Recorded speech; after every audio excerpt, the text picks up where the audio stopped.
Первая передача абхазского телевидения вышла в эфир 6 ноября 1978 года. Ровно в 19 часов на телеэкранах появилась заставка с видом столицы республики.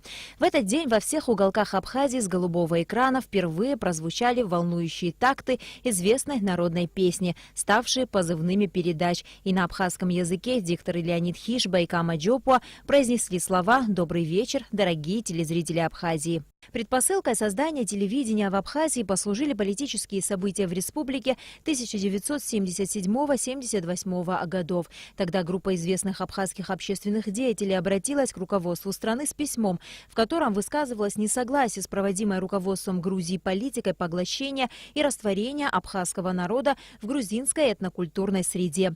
Массовые волнения в стране привели к тому, что Советом министров СССР Министерству связи было поручено обеспечить организацию телевизионных передач в Абхазской АССР, для чего была выделена одна передвижная станция и другое необходимое оборудование для ведения телепередач в республике по временной схеме. Это постановление и стало точкой отсчета в истории абхазского телевидения, которое с таким опозданием заговорило со своим зрителем на родном языке.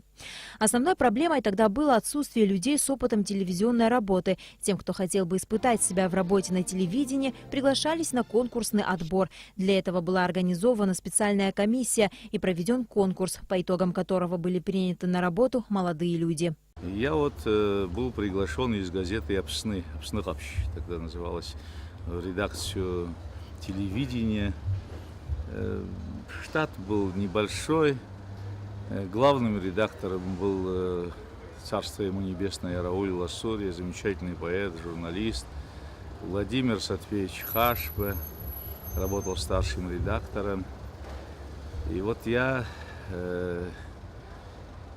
готовил новостейные программы, участвовал в подготовке именно абхазских новостей.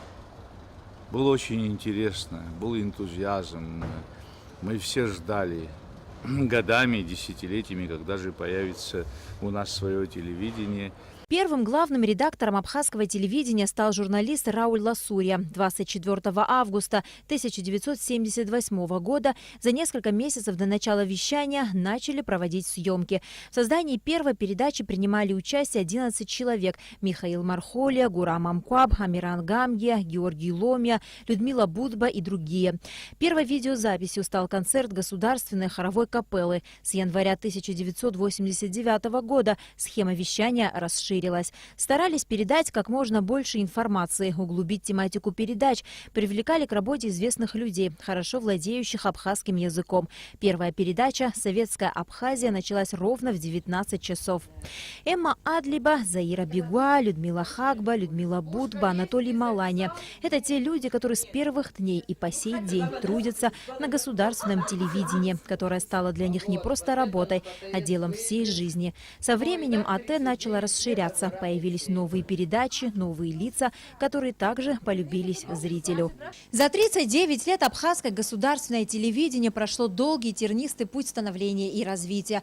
Менялись времена, руководство передачи, но одно оставалось неизменным. Вот уже 39 лет телезрители Абхазии каждый вечер в 20 часов спешат к экранам своих телевизоров. Ведь в эфире главные новости страны. Амши Шара. Диктор новостей и телеведущая Ирина Аршпа уже 25 лет выходит в эфир со свежим выпуском новостей и неизменной улыбкой на лице. Она признается, что быть лицом телевидения – большая ответственность, и новости для нее не просто работа, а неотъемлемая часть жизни. И все время ты понимаешь, что на тебя смотрят люди, где бы ты ни находился, в каком месте бы ты ни находился, и постоянно нужно держать лицо, как говорится. И так как ты являешься лицом канала, люди тебя видят по телевизору каждый день, каждый вечер, и они тебя уже ассоциируют с каким-то определенным образом и воспринимают тебя именно так, как видят тебя на экране. 25 лет прошли как один день, если честно, пролетела жизнь, и я не представляю своей жизни без телевидения.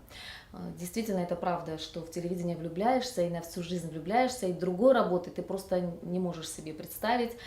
И я действительно люблю свою работу.